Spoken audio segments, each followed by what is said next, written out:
Սիրելի հայրենակիցներ, նախ արձանագրենք, որ իշխանությունները պայքարում են ոչ միայն հեծի դեմ, դուք պայքարում եք Սամվել Կարապետյանի նկարների դեմ անգամ, դուք նկարների հետ կռիվ եք տալիս, ու մարդիկ, որոնք 1-2 ամիս առաջ կերազեին Սամվել Կարապետյանին բարևել,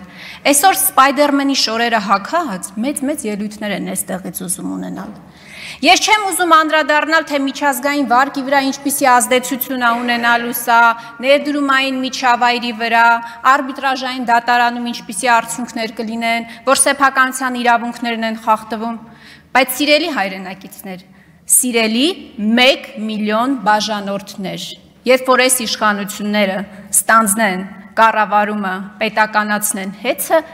ձեր էլեկտրաէներգիան թանկանալու է։ Ձեր էլեկտրաէներգիան ոչ միայն թանկանալու է, այլ նաև այն որակը, որից այսօր դուք դժգոհ եք, կրկնակի վատնա լինելու։ Բերեք ինձ մեկ օրինակ, որ մի բանի կառավարում ստանձնել եք եւ չեք տապալել, չկա այդպիսի օրինակ։ Դուք պատերազմ եք տանուլ տվել, դուք անիվ եք տանուլ տվել, ես կարող եմ անվերջ շարադրել։ Եվ վերջում